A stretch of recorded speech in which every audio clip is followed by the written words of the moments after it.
Good afternoon. Thank you for joining Zahn Academy. We're very excited to have you join us today. And we have Mark Castanheiro today. He will be speaking about understanding the air purification and your lab safety with Quatro. And thank you so much, Mark. Thank you, Erica. I really appreciate you having us at Quatro here on board. We're excited to share some information with you. My name is Mark Castanheiro, as Erica said. I'm the business development manager for Quatro Air Technologies. I've been with the company for about 8 years now. Prior to that, I spent 30 years in the needle trade industry, more specifically the manufacturing sector of the needle trade industry. We made tailored clothing for men, think suits, sport coats, that type of thing. And as a naturally curious person, I spent a lot of time in the factories of the companies that I worked for, learning how our suits were made, how they were put together. And when I got into sales, I quickly realized that understanding why somebody needed to buy a suit was just as important as understanding how our suits were made. Well, let's face it, flannel suits may be a timeless fashion favorite, but it's not necessarily the best choice if you're looking to take a midday stroll in Death Valley in the middle of July, let's say. And when I joined Quatro, I was a little nervous about the learning curve, the electrical components that go into our products and how it was all put together. But right out of the block, I was told that understanding the application, understanding why somebody needed to buy our clean air products was the most important aspect of my job, much like my experience in the needle trade industry. So once I got my head wrapped around that, making the right recommendation for somebody that was looking to buy clean air products for their dental lab became second nature. So with that in mind, I have 3 objectives that I'd like to meet today. The first objective is to acknowledge the health risks that you all face on a regular basis. The second would be to help you identify measurable facets of the applications that are associated with dental labs. And the third would be to provide you with the tools so that you can make the right decisions when you're looking to buy clean air products. So before we get started, a little history on the company. Quatro has been around for over 30 years now. We've been making and manufacturing clean air products for a number of different industries, dental being one, but also for the jewelry industry, for laser industry, schools, clinics, hospitals, nail salons, podiatrists, ocularists, any industry where contaminants are being generated. And within those industries, we make products for specific applications. Dental usually has the most popular application would be dust collection. So if you're using a Dremel or a handpiece, you might be using a lathe or sandblasting. Any of those applications need a dust collector. We also make fume extractors. If you're mixing acrylics, you might have a 3D printer. Outside of the dental industry, you might need to connect to a laser that is generating wisps of smoke and particulate. Or you might be soldering. Any of those applications require a fume extractor that Quatro makes products for. And if you're thinking smoke, bacteria, viruses, airborne particulate, anything along those lines requires an air purifier. Well, Quatro makes microenvironmental systems, portable systems, can be moved from one room to another, that are designed to work continuously to clean the air in your space. Now, you can imagine how popular we were back in the early 2000s when SARS hit, and then maybe 7 or 8 years later when H1N1 reared its ugly face. And most recently, COVID-19 had our phones ringing off the hook. Can't imagine how busy we were. We could barely keep up with the demand for air purifiers. So now you know a little bit about myself and about Quatro. I'd like to know a little bit about you. So if I can just ask Erica, maybe we can pop up a poll. That would definitely help us out just to give me an idea of who we're talking to.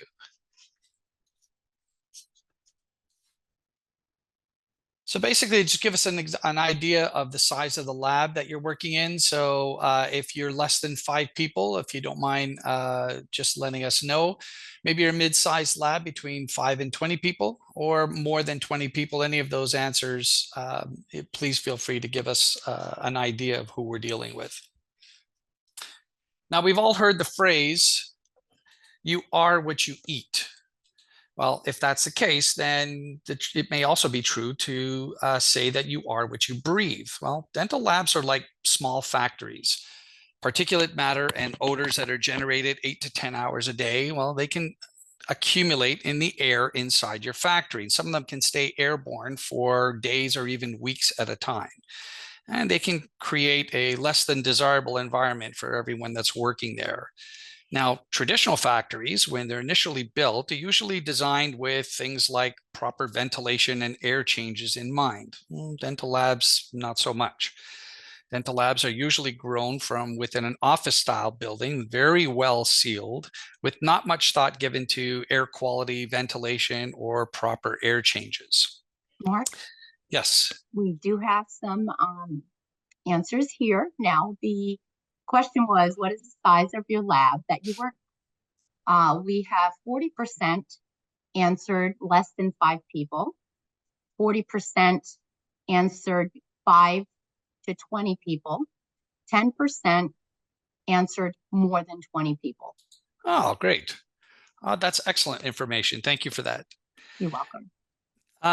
So dental labs, as I mentioned, usually grown from office style buildings, and proper ventilation for air quality in the dental lab is definitely something that you should be considering.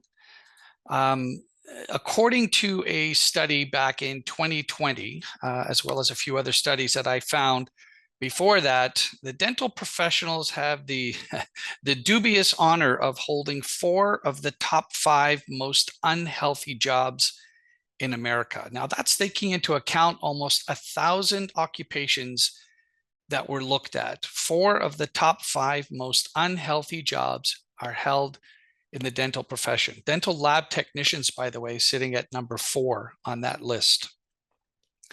So acknowledging the health risks that are involved with working in the dental industry has definitely helped me understand just how important air quality is. So dust particles can accumulate on walls, on floors, benches, desktops, that type of thing. And some of those dust particles that are generated in the lab are large enough for the body to trap and expel. Larger particles get caught in nasal cavities, nostril hairs, and in the throat.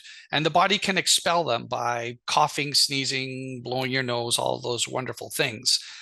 But the fine dust particles, like dust from zirconia, for example, those dust particles can stay airborne for 2 to 3 weeks at a time. Submicron particles are the most dangerous particles of all. Those smaller particles get deep in the lungs, and the smaller they are, the deeper into the lungs they penetrate. And some of them even make it into your bloodstream. And that's really where the trouble starts. Trouble like silicosis that is associated with dental lab applications. Well, silicosis can lead to tuberculosis, to kidney disease, and God forbid, lung cancer. Now, when I first started at Quatro, one of the first things that stuck with me is that we are much more concerned with the dust that you can't see. Now, your health isn't the only concern with regards to airborne dust, although it is the most important. There's also your equipment to be considered. Dust can cause significant damage to the machinery and other equipment that's in your lab. Well, dust particles are very abrasive and they can easily accumulate on surfaces. And let's face it, today, dental labs look very different to what they did just 10 or even 15 years ago. There are a lot more expensive pieces of equipment. There are more computers, 3D printers, milling machines, scanners, and other expensive equipment that's sensitive to dust buildup. Now, over time, this accumulation of particles can reduce the efficiency of your equipment and may even cause them to fail altogether. And all of that can add to your overall operating costs. Clogged filters, like those in your HVAC system, for example, that will reduce airflow. And when you have reduced airflow in your air conditioning system, well, that can cause your cooling coils to freeze up. And again, the repairs to that can drive the cost of your operation up. Airborne particulate is not the only threat to your health. There are harmful odors, off gases that are in a dental lab. If you're 3D printing, for example, the photopolymer resins that you're using are toxic. The isopropyl that's used in post-production alcohol cleaning station is toxic. If you're mixing liquid acrylic or trimming and grinding hardened acrylic, you're generating a monomer called methyl methacrylate. Now, prolonged exposure to methyl methacrylate can cause skin irritation, asthma, as well as affect your nervous and reproductive systems in both men and women. Now, we should pause here for a second because I understand that as a representative of a company that manufactures dust collectors and fume extractors, I realize that me here sounding the alarm and ringing the bell and showing pictures of damaged lungs and asthma pumps can come across as a little bit self-serving. And I understand that. To be honest, when I first started with Quatro, I kind of felt that way. But over the last 8 years, I've attended quite a few trade shows that showcase our equipment. And that one particular show about maybe 5 or 6 years ago in Chicago, there was an elderly gentleman that wandered into our booth, was asking about our dust collectors, a little more elderlier than I am. And I had the pleasure to chat with him for quite a while. He was semi-retired. He had a dental lab that he had been working in since the age of 18 and actually owned one for the last 30 years or so. This man was not in the best of health. He, as a result of prolonged exposure to dust from his lab, he was coughing and wheezing, actually used his steroid pump a couple of times while we were chatting. And we finished our chat. He shook my hand, thanked me for the conversation. And he told me before he left, he said, I wish I knew then what I know now about the importance of clean air products in the dental labs, because I'm pretty sure that I would be in a much better position than I am right now. And I realized right then and there that my job was going to be about more than just selling equipment. It was going to be about educating people. It was going to be about making sure that people had the best equipment, the best solutions to provide the best and highest level of air quality for their businesses. Now, the best way to achieve the highest level of air quality is to follow a simple two-step process. So step one is to get as close as possible to where contaminants are being generated. Source capture is the most effective way when you combine maximum airflow at active workstations along with the best suited source capture accessory. The more airflow you have at a specific workstation, well, the more dust and odor you can capture. But even the best source capture systems are not going to get everything. An air purifier with the right filters for your application is the assurance that you need that you're continuing to handle the contaminants that get past your source capture systems. For both steps, source capture and general air purification, HEPA filtration is an absolute necessity. True HEPA filters are 99.97% efficient in capturing particles that are 0.3 microns in size. Now, with that kind of efficiency, true HEPA filters will cover the complete spectrum of particulate that is generated in a dental lab. So let's dive right into step one of our two-step strategy, source capture. Typically, source capture systems refer to dust collectors or fume extractors. And as far as dust collectors go, they typically fall into one of two categories. They're either self-cleaning bagless systems or filter bag systems. Some dust collection systems are used for multiple applications, so you might need a chemical filter in that unit as well. And of course, source capture accessories for the bench work should be carefully chosen based on the specifics of your application. Fume extractors also come in different designs and filter sequences, although the designs are typically geared to availability of space in the lab. Fume extraction systems suck up odors, they trap them, and send clean air back into the room. Now, recirculating clean air back into the room rather than ducting it to the outside means that you're saving money on heating and air conditioning costs, which can reduce your overall operating costs. However, if a lab does want to exhaust to the outside, well, there are usually options for that as well.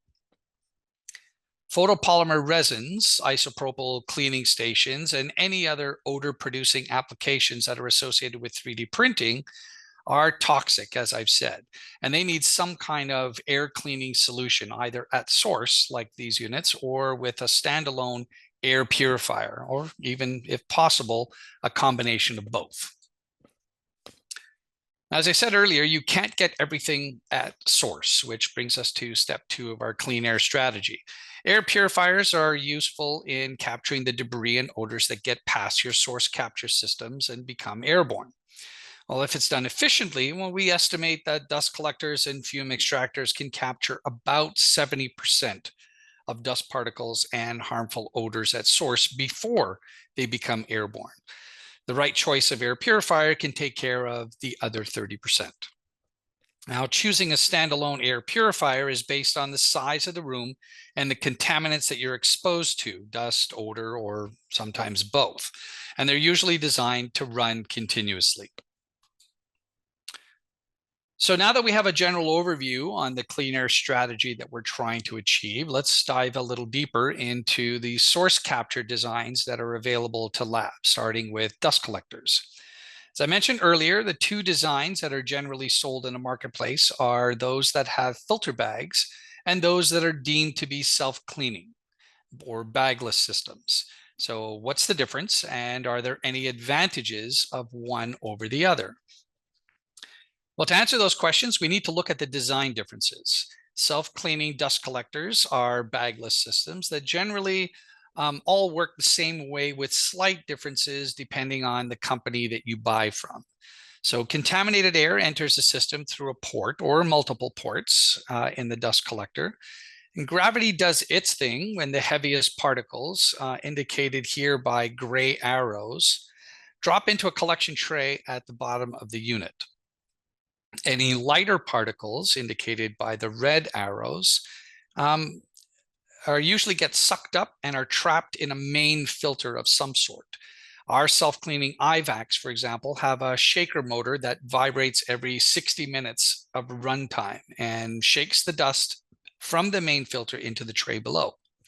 Now, that frequency can be changed to 45, 30, or even 15 minutes for high volume applications.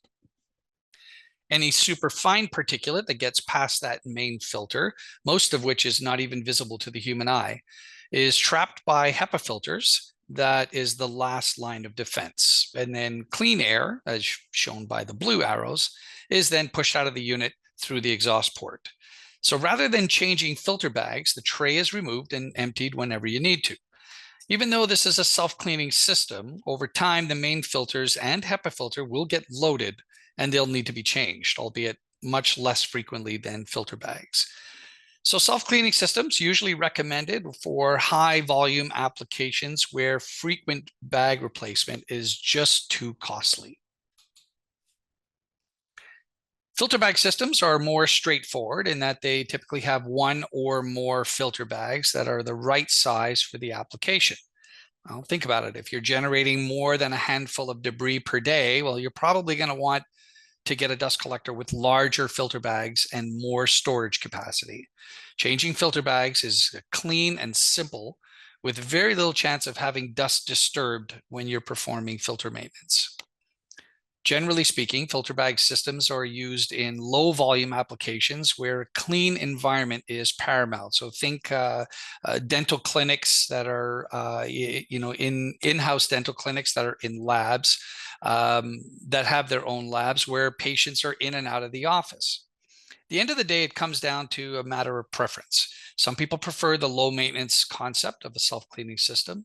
Some people prefer the simplicity and cleanliness of filter bags. So now that we know the difference between the two dust collection systems, well, how do you know which model is right for you?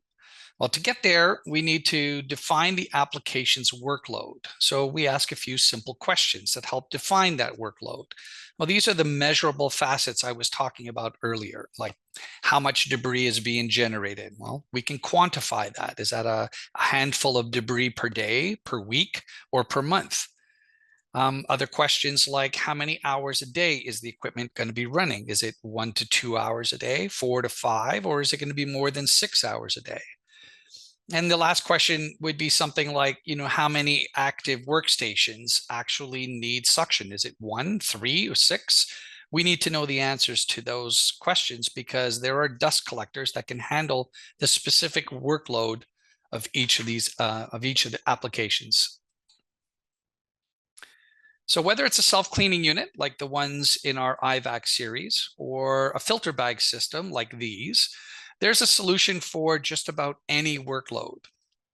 Now, if we look at a typical CAD/CAM application, many of the mills that are on the market fall into one or two categories, either heavy duty, meaning they're milling more than 6 hours per day, or medium to light duty, meaning fewer than 5 hours per day. Well, for heavy-duty milling applications, you should be considering a brushless motor system. Between you and I, any milling application that needs suction for more than 4 hours a day, I'm recommending a brushless motor system. On the bench side, you may be using a handpiece at one workstation and only generating a little bit of dust, but you're doing it 8 hours a day. Well, in that case, a small filter bag system with a long-lasting brushless motor would be the best solution. Or you might only need suction for, say, an hour a day, but you're grinding models at 2 to 3 workstations and you're generating a lot of debris. Well, you'll need a lot more debris storage, but you don't necessarily need to spend the money on a brushless motor unit. So understanding debris storage, as you saw on the last slide, is easy enough to understand. But what about the motors? When is brushless better than a brush motor? Well, let's do the math. Let's look at an example of a heavy-duty milling application of, say, 8 hours a day, 5 days a week, 50 weeks out of the year. If you do the math, that is 2,000 hours per year. If we take it, for example, our IVAC Twin Infinity, that unit has 2 brush motors that are rated for 1,500 to 2,000 hours. Well, that would mean replacing the 2 motors every 12 months at a cost of about $500 per year. And by upgrading to a brushless motor system like our IVAC Twin brushless model, well, now you've got a system with a motor that is rated for 20,000 hours. And that would mean that your motor would be expected to last 10 years without compromising performance.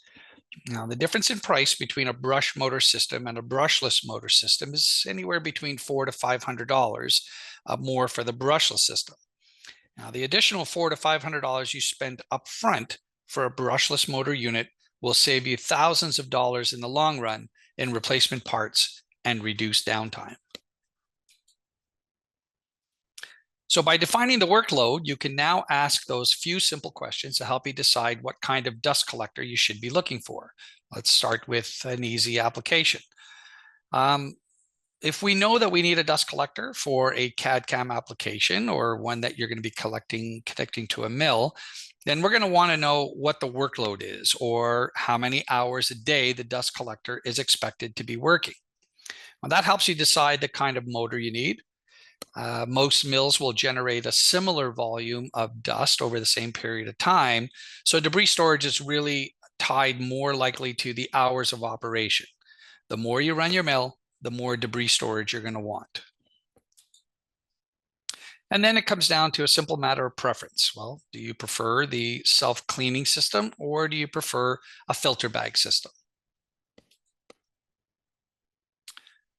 For bench applications, we need a few more details to narrow down the choices that are available. For bench, we still want to know how many operating hours and the volume of debris, but the number of active workstations that are connected to the dust collector also contributes to the workload. So we need to take that into consideration. Obviously, if we have 3 or 4 active workstations connected to one dust collector, we're going to need more airflow. And we use the word active to help manage airflow. I used an earlier example of 2 to 3 workstations connected to a single dust collector, but you may only have 1 or 2 workstations that need suction at any one given time. Well, theoretically, if you can block off the airflow at the stations that don't need suction, or inactive stations, you can divert all the airflow to the stations that actually need it, which refers to the active ones. And of course, with CAD/CAM systems, you can also choose between self-cleaning or filter bag systems. Now, I touched on the idea of active and inactive workstations. So what exactly does that mean? Well, having the right accessories can help you manage airflow at the bench. Most of Quatro's accessories have optional integrated slide valves that maximize efficiency by blocking off air at inactive stations.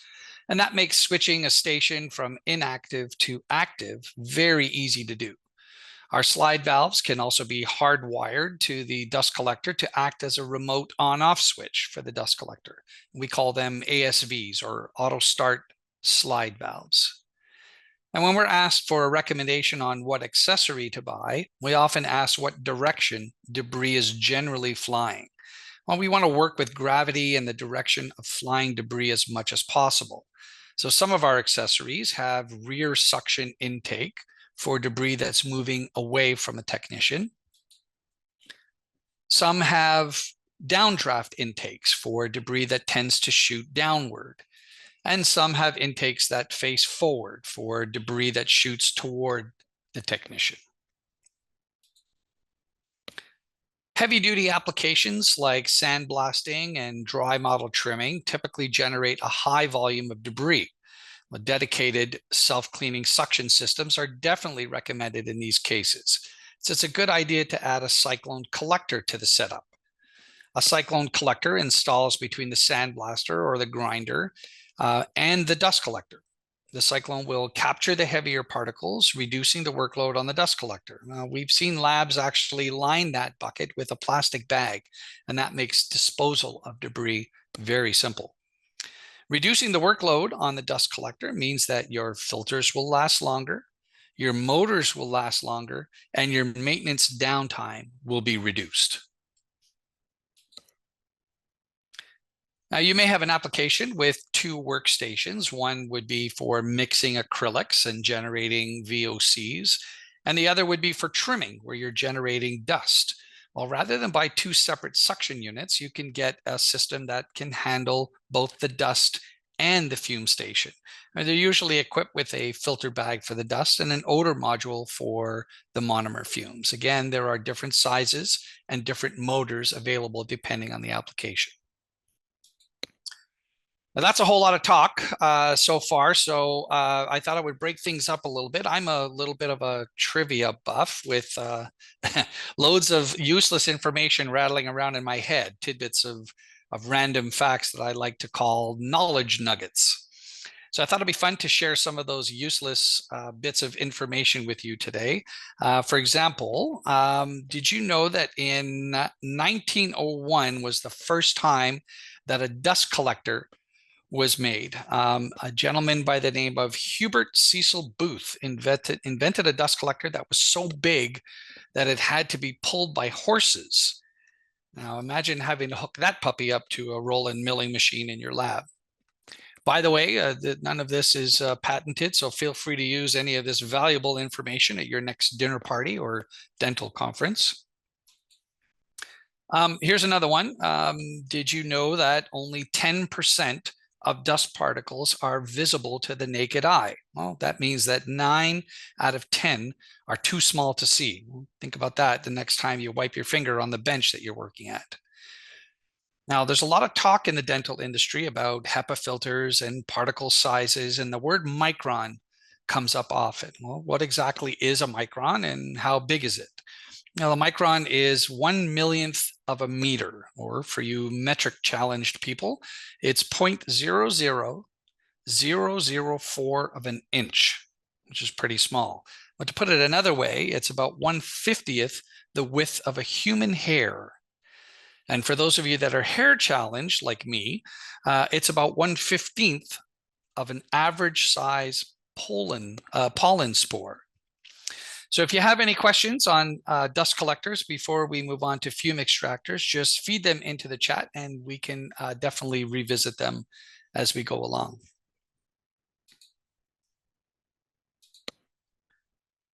Fume extractors are the next thing I'd like to discuss. They are also source capture systems.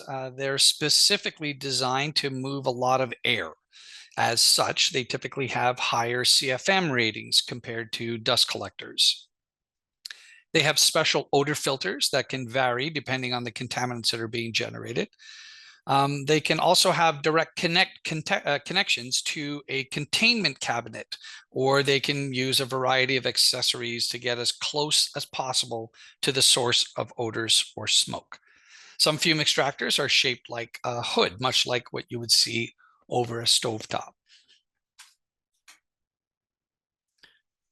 So when it comes to fume extraction systems, you need to know what kind of contaminants you're exposed to, but it basically comes down to where you have room in your lab. Both of these application facets are simple enough to determine. Once you have that information, you can ask a few questions to make sure that you're getting what you need. Are we dealing with odor only, or is this a multi-purpose application that involves dust and odor at more than one station? If it's odor only, what kind of odors are we talking about? What kind of odors are present? Are you mixing acrylic? Are you working with photopolymer resins for 3D printing? And where do you have room in your lab? If there's dust involved, well, maybe you have one station that's mixing acrylics and the other that's trimming with a handpiece. How many workstations will be connected to that unit? What are the odors that are involved? And what's the workload in terms of volume of debris and hours per day? In this case, you would be looking at a multi-purpose unit that can handle both stations. I'm pretty sure that you're all getting the idea now to see a pattern in the types of questions that you should be asking. Now, when I refer to space in that's available in your lab, I'm talking about just that. Where do you have room? Space is at a premium in most dental labs right now, so dedicating space for a fume extraction system can be a little tricky. So let's take a closer look at some of the solutions that we have that are available in order of efficiency. So if you have a room, the room on the workbench or counter, the desktop containment system that we sell, or our DCS, with integrated filtration system that sits on top of the cabinet, is the most efficient way to capture monomer fumes and other harmful odors. Our DCSs have hinged plexiglass doors that make it easy to access the cabinet interior and actually creates negative pressure inside that cabinet that's needed to suck up odors through the filters and send clean air back into the room. Again, we do sell exhaust kits for those labs that want to exhaust fumes to the outside. Our all-in-one LED illuminated cabinets come in 3 different sizes depending on the space that's available. But not everyone has that kind of space on a benchtop for a containment cabinet that's this size. So for those applications, we have floor units that are available, and they fit under the bench and they can be connected to extraction arms or smaller cabinets that can get close to the source and still be efficient. And the third solution, if that's the first 2 are not convenient, would be that you could get a wall-mounted hood. That's a real space saver. It sets up your workstation so that it sits right under the hood, and you run the unit continuously to constantly filter the air that's beneath it. Our ductless fume hood, or DFH, is available with different filter sequences to meet the needs of the application. And again, we sell an exhaust kit that's available if you wish to exhaust to the outside.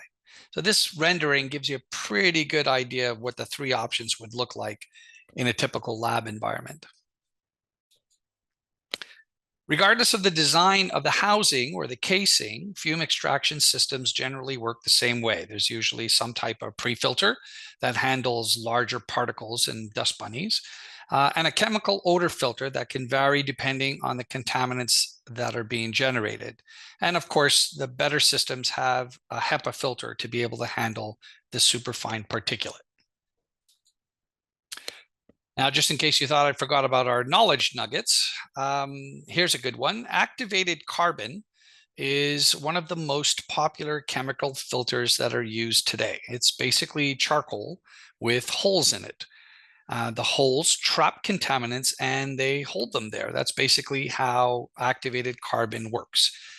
But when I tell you there are holes, there are a lot of holes, so many holes that if you were to measure the surface area of all of the holes in a single teaspoon of activated carbon, it would cover more than the area of a soccer field. I really enjoyed that one when I first heard that. Here's another one before we move on. Turns out that there is a malicious rumor going around that George Washington's teeth were made of wood. Well, this is very, very inaccurate.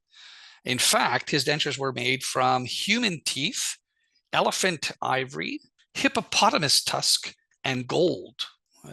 Definitely an interesting mix indeed.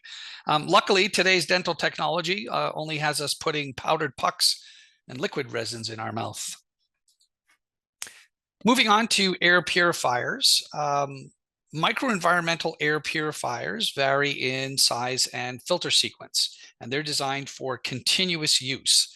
There should be several stages of filtration and should have adequate airflow for the application and the room size. Most important, not to forget, is to make sure that they have a medical grade HEPA filter.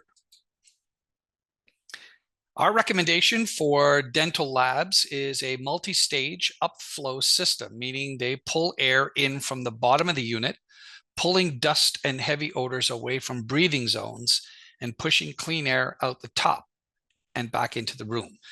Now, some industrial applications that may be generating lighter than air gases would require a ceiling mounting system. But because of the size and the weight of the particles generated in dental labs, the upflow system is definitely the way to go. Now, the way to determine the best air purifier for your needs, we come back to asking a few questions. They're a little different, but we still ask the questions to help us get there. So chances are you've already had the answers to these questions. For example, we usually ask what the application is. In your case, it would be for a dental lab or a clinic. But we sell to different industries that may have different applications. Now, knowing the application is what helps us determine the needs. For example, your home wouldn't need as many air changes as, say, a hospital operating room.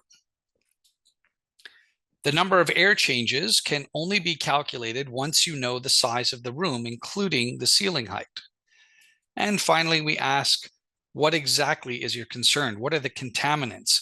And once we know the contaminants, we can figure out the kind of filters that are needed for the air purifier.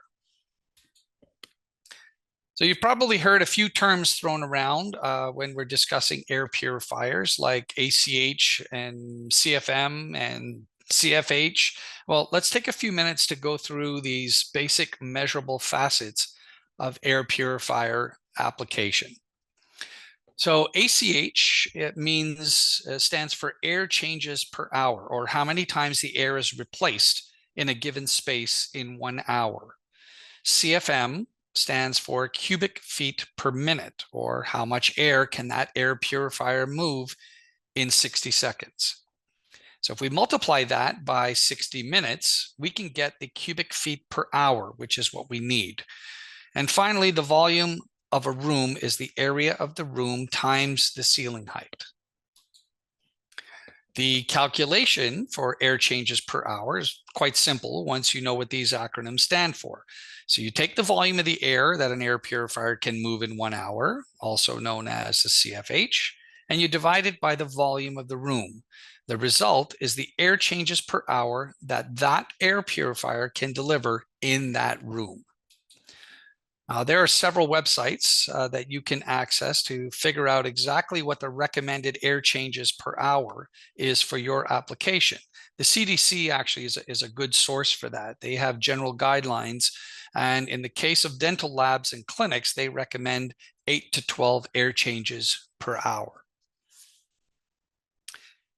All right, so let's put those third grade math skills to test. Here's a quick example of a dental lab application with a 20 by 20 foot space with 8-foot ceilings. So we know that what the formula is, and now we just need to plug in the variables. The volume of the room is 20 by 20 by 8, or 3,200 cubic feet. Most air purifier manufacturers post the CFM rating of their air purifiers on their website, so it's easy to get that information. So let's use our AF1000 as an example. The AF1000 moves about 500 CFM, or cubic feet per minute. Multiply that by 60, and it moves 30,000 cubic feet per hour. Take that 30,000, divide it by the volume of the room, which is 3,200, and you get an answer of 9.375 air changes per hour. And that is perfect for a dental lab where the recommendations are between 8 and 12 air changes. So I know it's a lot of math, but we do get a lot of questions along those lines. Hey, what do I need? And we always ask those same questions. So I'd rather make sure that you're armed with that information so nobody tries to pull the wool over your eyes when you're looking, they're looking to sell you an air purifier. Each of our air purifiers is designed to handle different size rooms and come with odor filter options if needed. The AF100 is our smallest and is good for reception areas, small offices, that type of thing. The AF400 is the next step up. It's rated at 280 CFM. The AF1000 moves about 500 CFM, and our AF2000 moves a whopping 1,000 cubic feet per minute. So now that you've gathered the necessary information that you can you can now make the best possible decision on what air purifier you need for your space. Another little quick knowledge nugget. As I mentioned previously, most of our equipment has HEPA filters installed. Well, what are HEPA filters exactly, and why are they so important? Well, HEPA stands for High Efficiency Particulate Air. So HEPA filters, they are high efficiency filters that are designed to capture submicronic particles.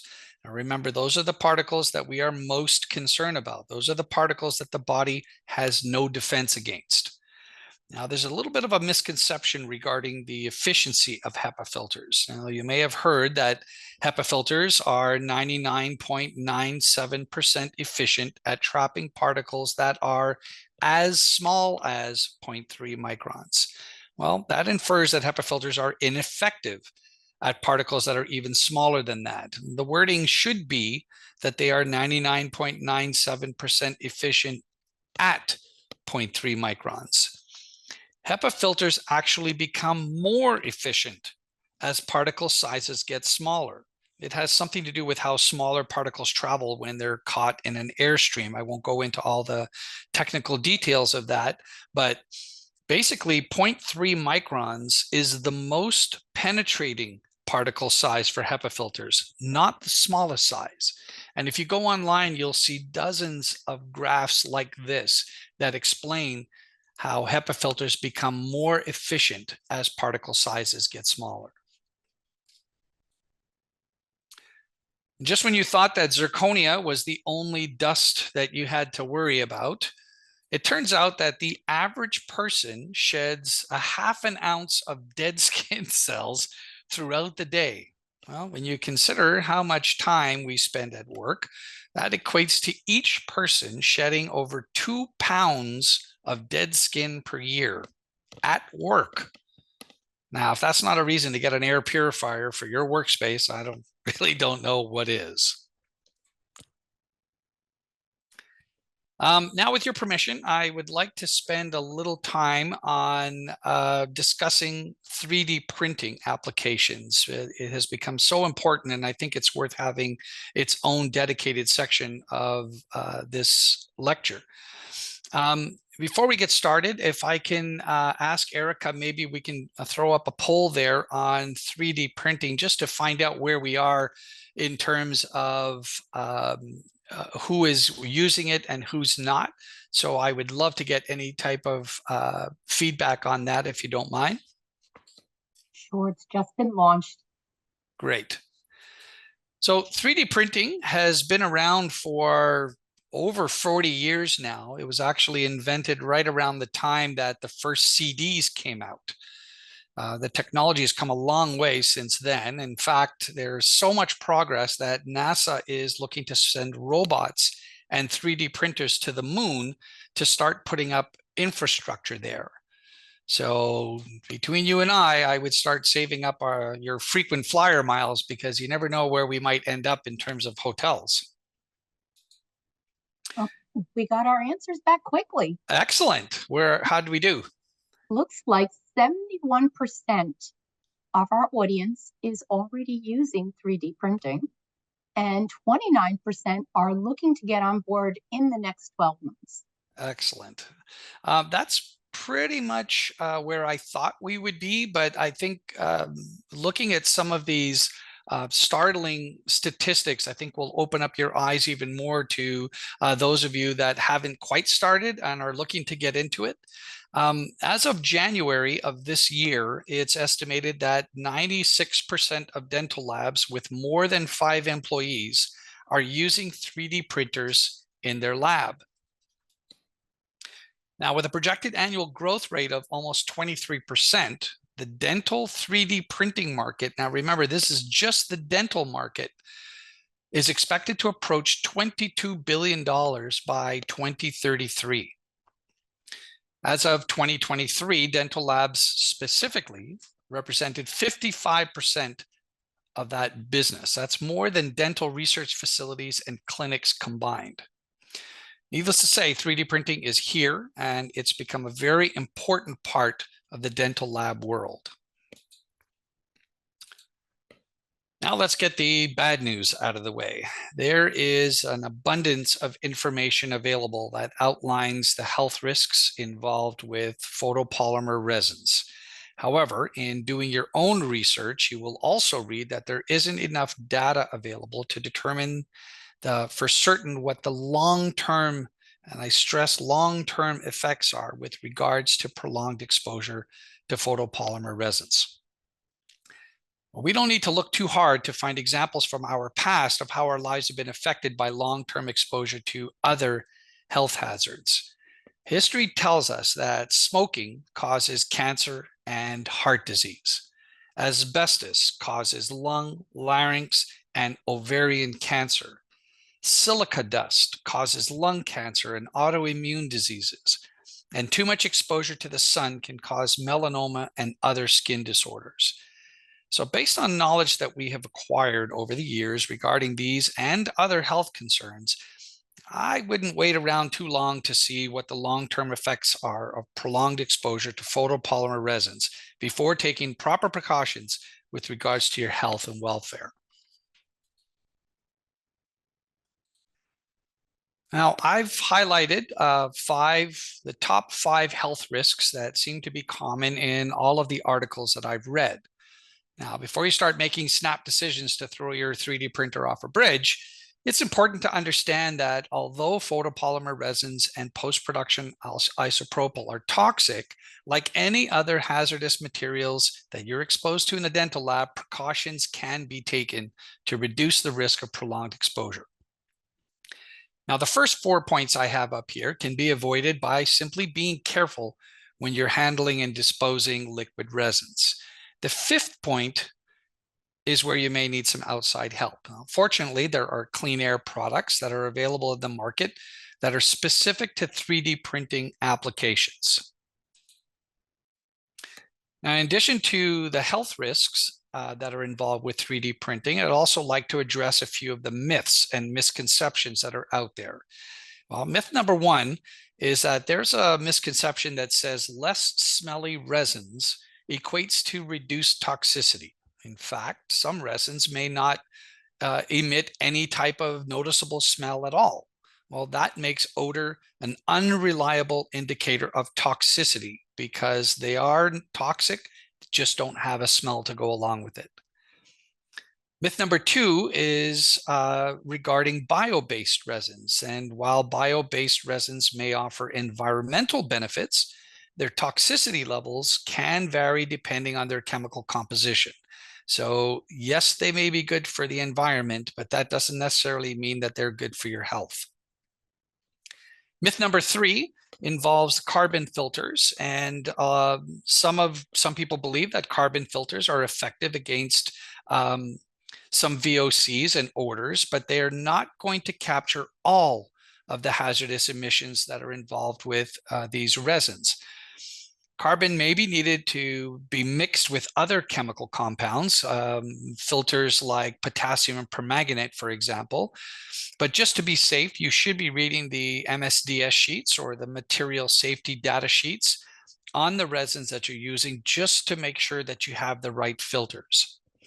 Even at that, proper ventilation and air changes is strongly recommended wherever your 3D printer is installed. Now, myth number four, I thought was really interesting when I read this, and I did back this up with several other websites. Once your resin products are manufactured, they can continue to emit VOCs for some time. I'll let that settle in for a little bit. According to a study published in 2021 in the Journal of Toxicity and Environmental Health, total emissions were reduced significantly by 84 to 96% after 28 days, but we're still continuing to emit VOCs after that. The article went on to recommend that manufactured products be stored for at least 4 weeks after their production to reduce the potential of consumer exposure. Now, these are just a few of the basics of 3D printing health concerns. I urge you to educate yourself by accessing any available information.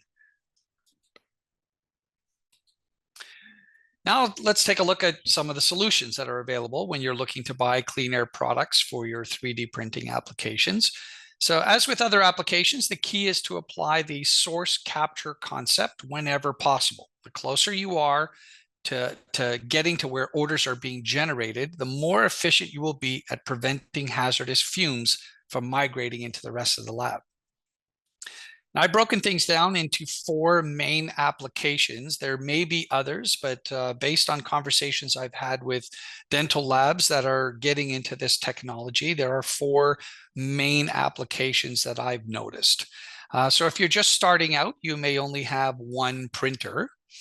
And if you only have one printer, then you should be looking at an all-in-one fume extractor and containment cabinet. An example of that would be our DCS, our desktop containment system. It has a tall enough cabinet to accommodate many of the desktop printers that are on the market. When you have the right chemical filter, the DCS is a very efficient way to contain and trap VOCs and put clean air back into your room. So a similar setup can be used for post-production alcohol cleaning stations as well. There are a couple of 3D printers on the market that actually have an exhaust port built into that unit that allows for a direct hose to connect from the printer to the fume extractor. And Quatro has a floor unit called the Monopure that will do exactly that job. Now, providing your filters are properly maintained, direct connection to any type of fume generating cabinet is definitely the most efficient way to contain those VOCs. But what if you have multiple desktop printers rather than buying an individual all-in-one system and having several of them? Well, you can buy several cabinets alone without integrating the fume extractor on top to lower your costs. And then you connect those multiple cabinets to a single floor model extractor like our Monopure. So by connecting multiple cabinets to a floor unit, the cost for filter maintenance is reduced, and it gives you the flexibility to add more cabinets as your business expands without adding too much expense. So there are 3 different sizes that Quatro offers in terms of cabinets if you wanted to contain the alcohol bath station as well. Well, what if you had a larger desktop printer that didn't fit in a cabinet, or perhaps a floor model, or a printer that comes with its own stand? Well, in that case, a wall-mounted fume hood would be the right option for you, as long as you have the right filters. So we mentioned the DFH as a good fume extractor. Well, we put a filter, an odor filter in the DFH specific for 3D printing applications. It mounts right on the wall to give you more benchtop room. The brushless motor moves a lot of air and can run continuously as an air purifier. So for those users that want to duct to the outside, again, we have kits that are available to make that easily adaptable. You know, as dental labs got bigger, milling became more and more important. Some lab owners actually decided to put together a dedicated room that was specifically for milling machines. It made sense, containing dust and maintaining a clean air policy in a room full of sensitive and expensive equipment was a good solution.